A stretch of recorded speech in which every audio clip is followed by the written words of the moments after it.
Bonsoir, heureuse de vous retrouver sur Al24 News pour un nouveau numéro de Réel Politique, votre espace d'analyse géopolitique. Soyez les bienvenus.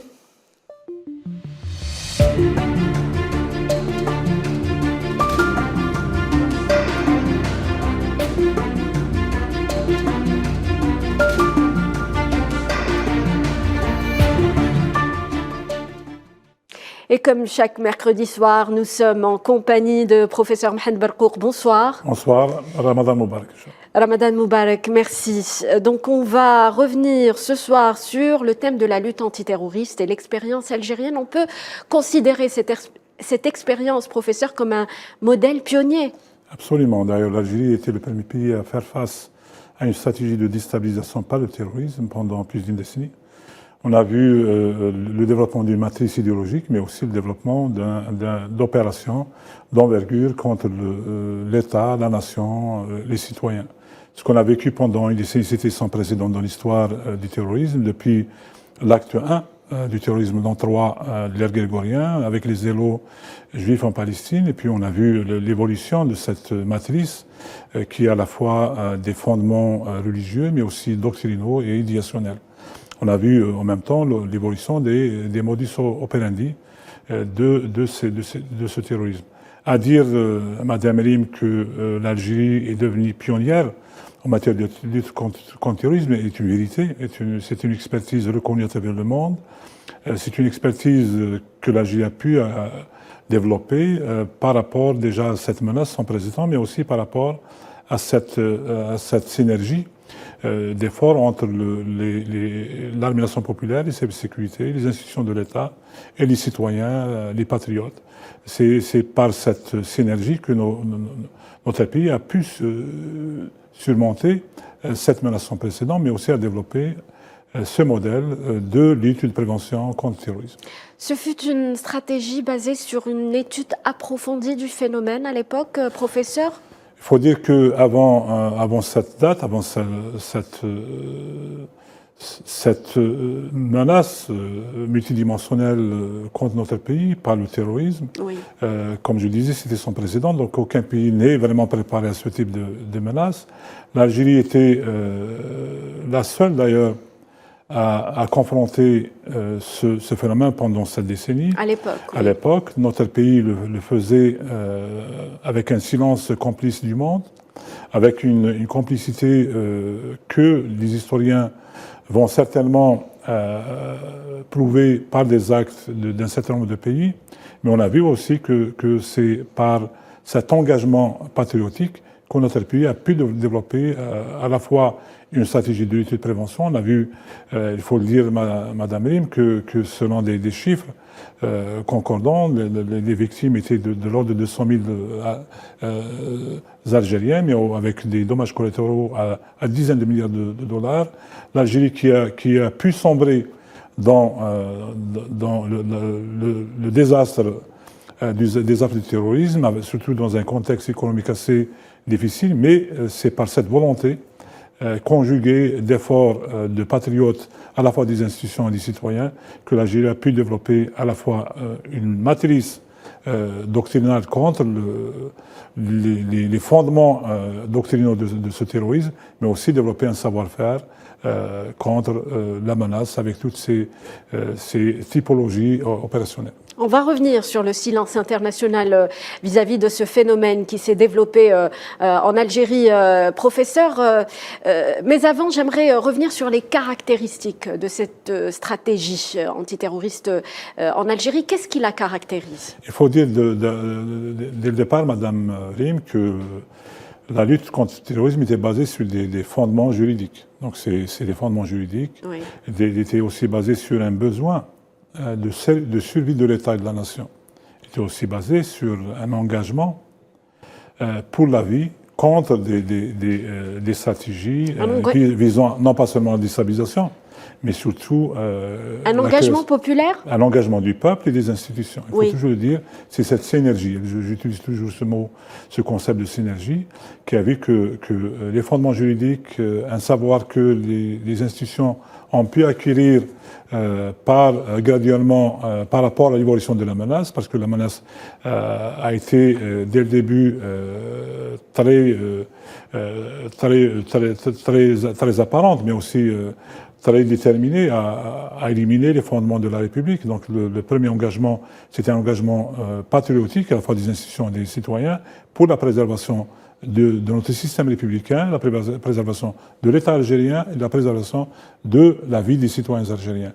Et à lire, Madame Rim, ce qui a été écrit autour de cette expérience, on peut en conclure au moins 3 conclusions. La première, c'est que, comme je disais, c'était une stratégie sans précédent dans l'histoire du terrorisme.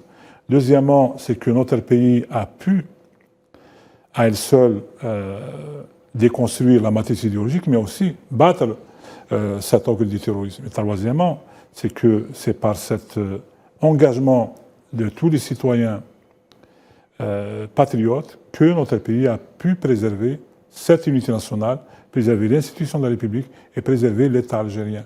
Ce qui était l'objectif principal, ce n'était pas seulement une volonté d'enfoncer notre pays dans une situation d'instabilité, de chaos, mais plutôt déconstruire ce qui a été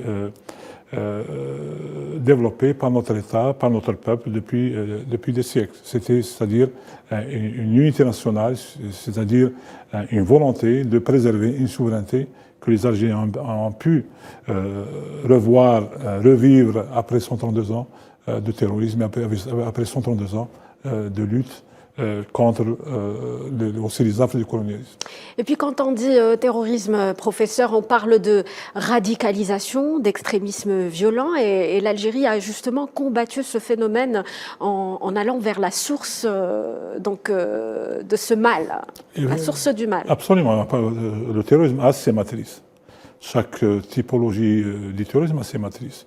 Il faut dire que pendant comme je disais, les zélos de juifs, c'était par rapport à une lecture de leurs textes religieux, mais d'une manière un peu réductionniste. Mais on a vu la même chose avec les assassins pendant les premiers siècles de l'ère musulmane. On l'a vu avec les anarchistes en Russie, on l'a vu pendant les années 70 avec l'euroterrorisme de Baader-Meinhof, Action Directe, Brigade Rouge et autres.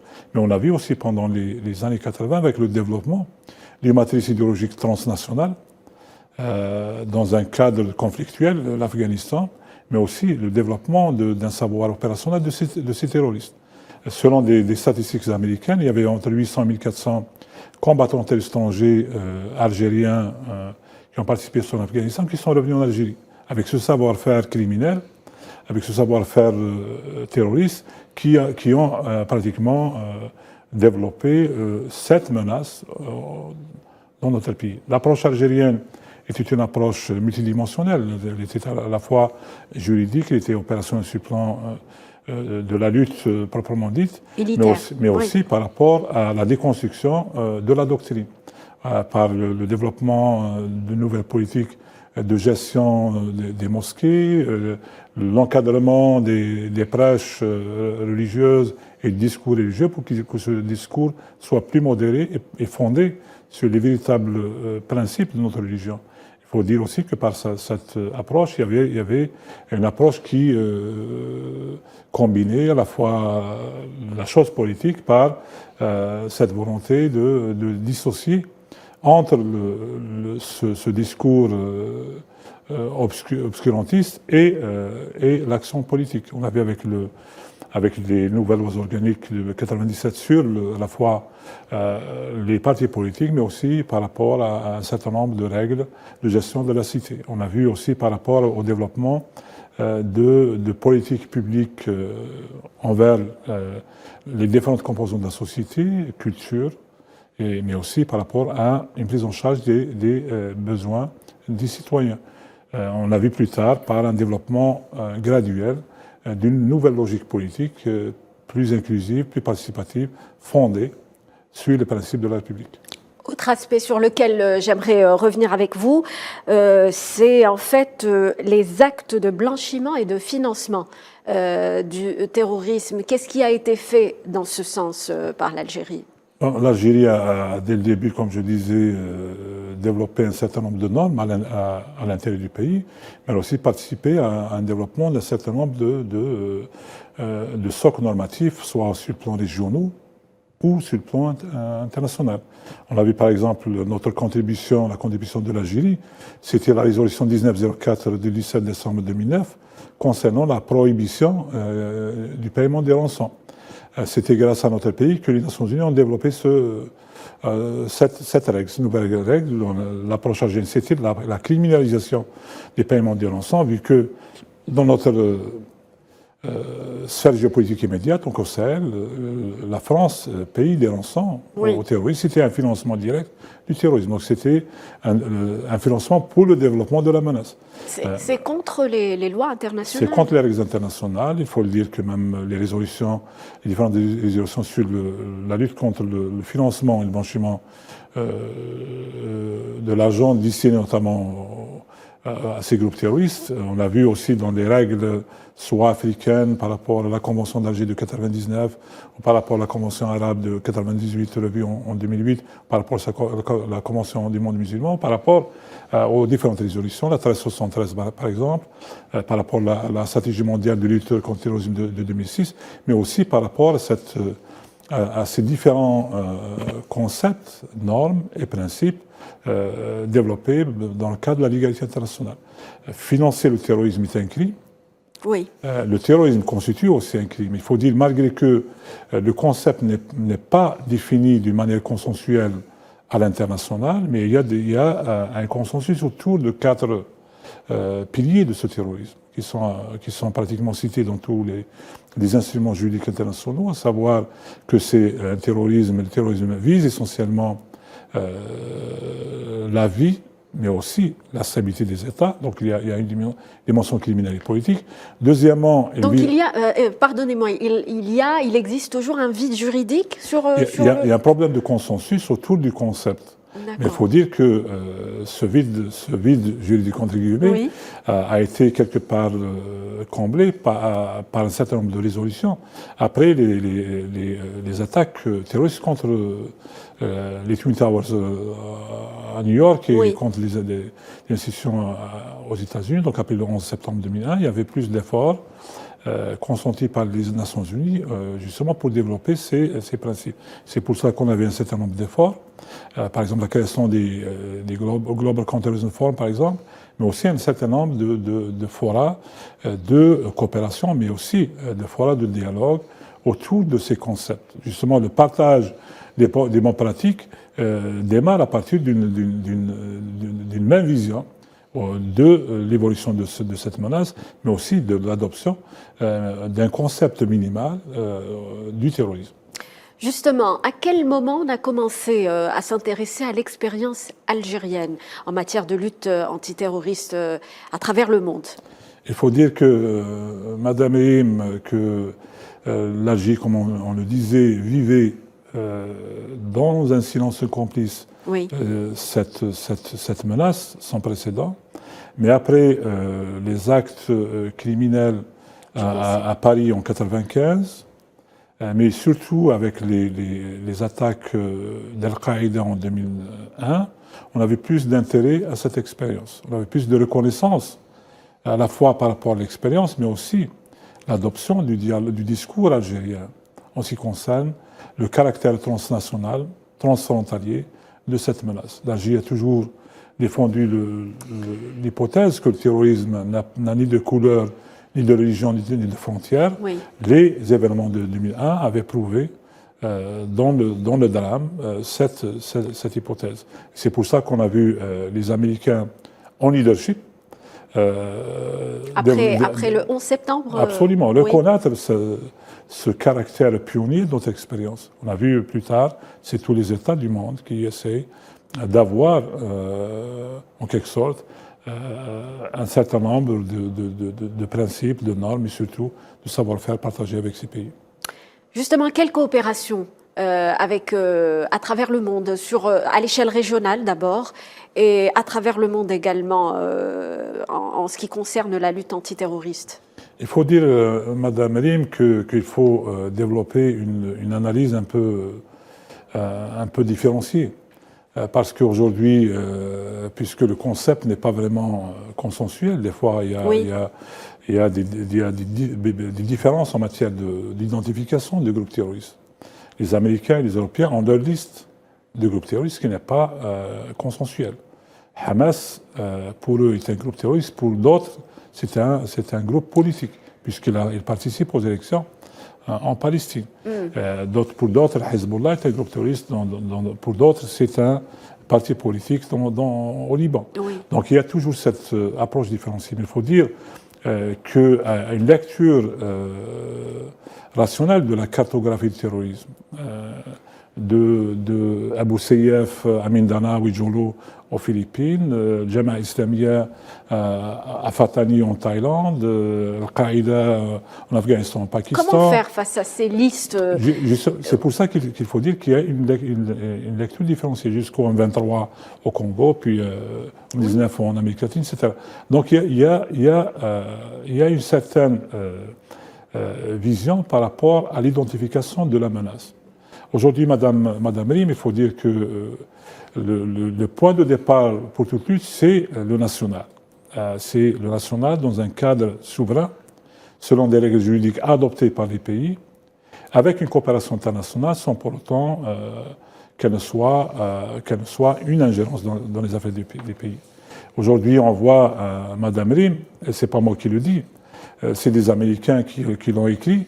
On a cité dans cette même émission Peter Scott dans son livre sur le nouveau désordre mondial, où il disait que Al-Qaïda est une création américaine.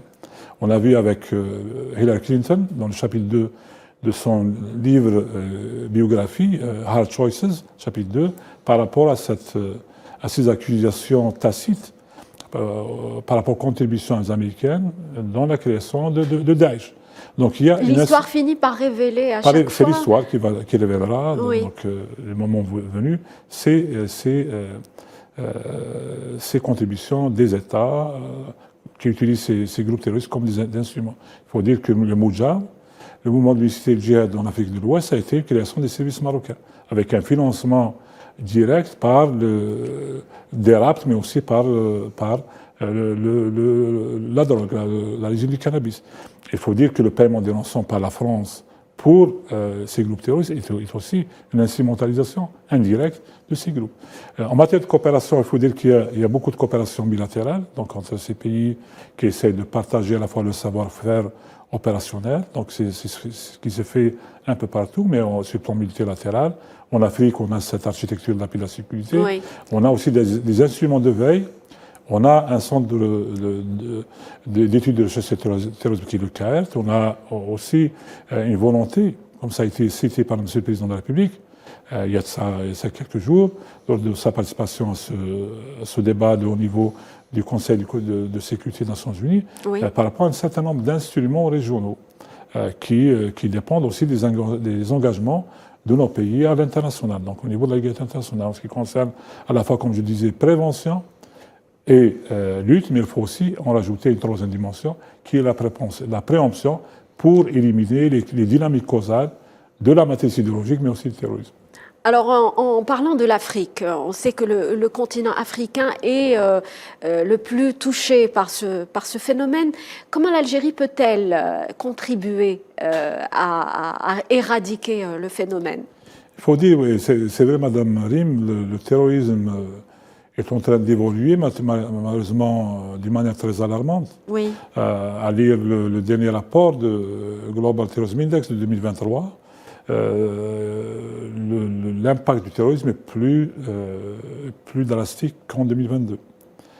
Les indicateurs sont malheureusement rouges, avec la déchéance des États, avec les problèmes d'ingérence étrangère, avec les problèmes de conflits à l'interne, mais aussi avec cette incapacité des États à construire leur modèle de lutte contre le terrorisme, modèle endogène. de lutte contre le terrorisme, ce qu'on voit par exemple au Mozambique, avec même des interférences d'acteurs non étatiques, mais aussi d'acteurs étatiques. C'est dû à quoi? C'est dû à quoi? C'est un problème de gouvernance? C'est dû aux intérêts. C'est une compétition stratégique de plus en plus importante, mais c'est aussi dû à des stratégies de déstabilisation proprement dites. Il ne faut pas voir le Sahel comme une fatalité, mais plutôt comme des conséquences d'intrants de déstabilisation qui ont commencé il y a très longtemps. Oui. L'épicentre du terrorisme mondial, aujourd'hui, ce n'est plus l'Afghanistan, mais plutôt c'est la sous-région du Sahel. Oui. On voit ce linkage entre les trois centres de la violence terroriste, entre la Corne de l'Afrique et l'Afrique, avec le Sahel, l'Afrique centrale, le cas du Congo, mais aussi avec un potentiel de prolifération vers l'Afrique de l'Ouest. Ça a tendance à se propager. Avec le Mozambique qui n'a jamais connu d'incident terroriste, aujourd'hui c'est devenu aussi un fief du terrorisme. Oui. L'Algérie a depuis 1999 contribué d'une manière très active dans le développement, comme je disais, des normes, donc par cette convention d'Alger de juillet 1999, mais aussi par la création d'un certain nombre d'instruments de coopération africaine en matière de lutte contre le terrorisme. On voit aujourd'hui, M. le Président de la République est le coordinateur spécial de lutte et de prévention du terrorisme et de l'extrémisme violent. Au Sahel, on a toujours été un acteur de stabilité, mais aussi un acteur de partage du savoir-faire, notamment par la création en 2010 de l'unité de fusion de liaison, justement pour le partage non pas seulement du renseignement, mais aussi de ce savoir-faire opérationnel. Nos contributions en Afrique, on les voit dans les différents rapports de notre pays. Le dernier en date, c'est de février 2023, du M. le Président de la République, lui par M. le Premier ministre, et qui a porté beaucoup de nouvelles idées en ce qui concerne justement l'éradication du phénomène, mais aussi la lutte contre la triptyque de l'extrémisme violent et du terrorisme, par le développement d'une stratégie de paix, sécurité et développement. Et on pourrait en ajouter une quatrième dimension, c'est justement une gouvernance saine qui pourrait créer les éléments d'une convergence nationale. Alors pour finir, avec ces instruments dont vous parlez, professeur, est-ce que ces instruments sont suffisants? Qu'en est-il de l'option militaire? C'est pour ça que je parlais d'option souveraine. Chaque État a ses particularités, a aussi ses limites. On a vu les ingérences étrangères n'ont fait que qu'accroître sa dynamique de la menace, mais aussi on a vu que quand des pays comme le nôtre ont pu développer leur propre modèle, ils sont toujours arrivés à au moins endiguer le développement de cette menace. On voit aujourd'hui le Mali qui commence à développer sa propre matrice, mais aussi à développer son propre modèle. Grâce à des partenaires étrangers. Mais grâce à sa propre volonté. Politique. On voit, si on fait une comparaison des 10 années, avant, de 2013 à 2022, avec ces actions de la France, dans le cadre de ce qu'ils appellent l'opération Serval, Barkhane, avec cette task force Takuba, dans le cadre du G5 Sahel, c'était un échec. Oui. Aujourd'hui, on voit une volonté nationale, un engagement national, justement pour éliminer et le terrorisme et sa matrice idéologique. Merci, professeur Mohamed Berkouk, pour cet éclairage. Merci à vous, chers téléspectateurs, de nous avoir suivis. Restez sur Al 24 News. Très bonne soirée.